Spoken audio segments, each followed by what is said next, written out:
નમસ્કાર દર્શક મિત્રો, સૌને જય રામાપીર। આજે આપણે વાત કરવાના છીએ સંત ડાલીબાઈ વિશે, જે મહાન સંત બની ગયા, જેમણે પોતાની સમાધિમાં પોતાનું પ્રમાણ આપ્યું। અને એ ડાલીબાઈનો જન્મ ક્યાં થયો, રામાપીરની ભક્તિમાં કેમ રંગાણા, આ બધું જ આપણે આ કહાનીના માધ્યમ દ્વારા સાંભળીએ।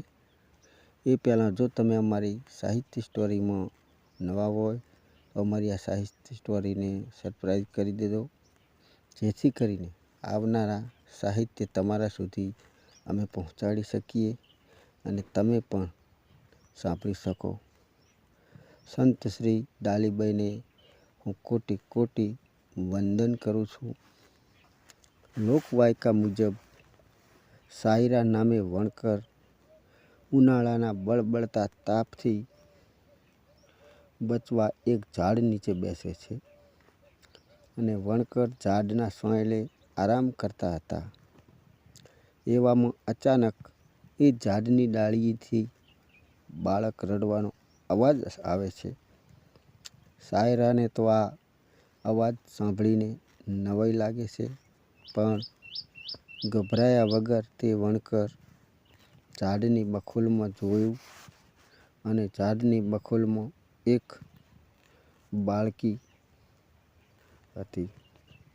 સાયરાને કોઈ આમે સંતાન નહોતું, એટલે ભગવાને તેને આ દીકરી આપી। એમ માની વણકર તો આ દીકરીને પોતાના ઘરે લઈ જાય છે અને ઝાડમાંથી મળી આવેલી એટલે વણકર તેનું નામ ડાલીબાઈ રાખે છે। એમ કહેવાય છે કે સાયરા મેઘવાલયના પિતાનું નામ ભોજ ભગત હતું અને એમને 2 પુત્રો હતા, સાયરા અને બીજાનું નામ હતું હડસી। સાયરાને કોઈ સંતાન ન હતું। હડસીને એક દીકરો અને એક દીકરી હતી। હડસી ભગત રાજની ગાયો ચરાવતા અને ભગવાનનું ભજન કરતા, ભક્તિ કરતા, એટલે રાજા અજમલજીને તે ખૂબ પ્રિય હતા। રાજા અજમલજી જ્યારે દ્વારિકા ગયા ત્યારે વિનંતી કરેલી કે ભગવાન દ્વારિકાધીશને મારી હોપારી ધરજો અને મારા ઘેર પારણું બંધાય એવી પ્રભુને મારા વતી તમે પ્રાર્થના કરતા આવજો। રાજા અજમલજીએ આ ભોળા ભગતની હોપારી લઈ દ્વારિકા જાય છે અને પ્રથમ હોપારી મૂકી અને તેની મનોકામના પૂર્ણ થાય એવી દ્વારિકાધીશને પ્રાર્થના કરેલી। એ પ્રાર્થના રૂપે એ સંતાનો અને દીકરો અને દીકરીનો જન્મ થયા હતા અને એમાં આ ડાલીબાઈ પણ એક દીકરી હતી। ગમે તે હોય પણ નાનપણથી જ ડાલીબાઈમાં તેજ હતું। હડસી પોતાના નાના દીકરા દીકરીને મેલીને સ્વર્ગે જતા રહે છે, એટલે આ બાળકો પોતાના જ છે એમ માની મોટા ભાઈ સાયરાએ તેમને આંતરડાનો પ્રેમ આપી પાલન પોષણ કરી મોટા કરે છે। પિતાનું નામ કામની રાજની ગાયો ચરાવવાનું હતું, એટલે નાનપણથી ડાલીબાઈ શેમમાં ગાયો ચરાવવા જતો હતો અને મીઠા સુરે અલખ ધણીનું ભજન કાયમ કરતો। સંતો ભક્તો કહે છે, મહાપંથમાં એવો નિયમ છે કે પૂર્ણ દીક્ષિત થવા માટે જતી સતીને સંગાથી જોડાવવું પડે છે। કોઈ કારણોના કારણે માં નેતલદેવ અને રામદેવજી મહારાજે સાથ ના આપ્યો, એટલે સંત ડાલીબાઈને એની જાણ થતાં આ ડાલીબાઈ મહાધર્મ સાથે નાનપણથી જ જોડાયેલા હતા। એમને રામદેવજી મહારાજ ઉપર પૂરો વિશ્વાસ હતો અને રામાપીરને કહે, હું આ ધર્મના માર્ગે સાથ આપીશ। રામદેવજી મહારાજનો જ્યારે પ્રથમ પ્રવેશ અલખધણીનો થયો ત્યારે માં ડાલીબાઈ રામદેવનો હાથ પકડીને લઈ જાય છે અને કહે છે, હે રામાપીર, હે અલખ ધણી, અલખના દરબારમાં કોઈ રાહ નથી કે કોઈ રંક નથી. હે મહારાજ, આ અલખના દરબારમાં કોઈ નર નથી કે કોઈ નારી નથી. રામદેવજી મહારાજ તે જ ખાણે પોતે અવતારી પુરુષ છે. એક કથા એવી પણ છે, મા ડાલીબાઈ મેઘડીનો અવતાર હતા. રામદેવ પીર રચિત મેઘડી પ્રમાણમાં મેઘડીની કથા વિસ્તારથી કહેવામાં આવી છે. ઉઠો મેઘડી વર્તે ઓળખો, સભાએ રણમાં જાય. મહર હોય તો સારે જગ ફરે, સતી નજર ના કોઈ આય.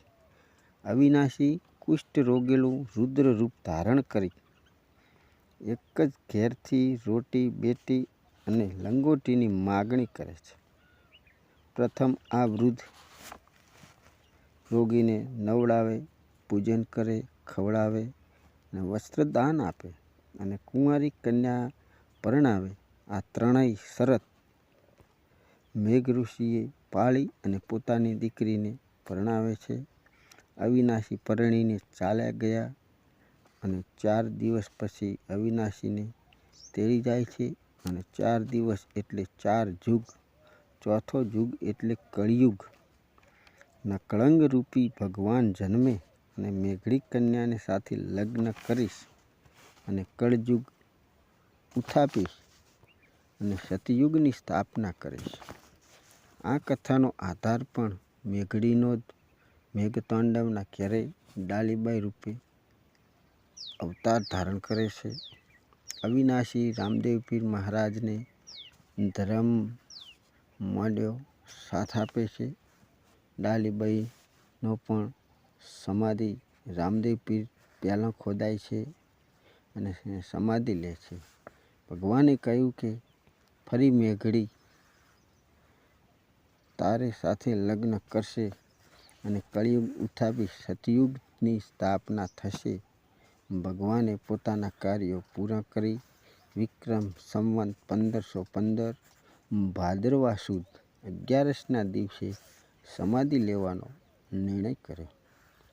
રણુજામાં રામ સરોવરના કિનારે સમાધિ ગળાવે છે. આ વાતની જાણ ગાયો ચરાવતા ગયેલા સંત ડાલીબાઈને થાય છે. ડાલીબાઈને થયું કે મારા પ્રભુ અલખના ધામમાં જવાની તૈયારી કરી રહ્યા છે. હવે મારાથી અહીંયા રહેવાય નહીં. ડાલીબાઈ ગાયોને કહે, હે મારી માવડીઓ, વાસડાઓ, વાસળીઓ, ગુરુ પીર રામદેવની આશ છે તમને. સાંજ સુધી ચરીને તમે ગામે આવી જજો અને હું જાઉં છું રામાપીર પાસે.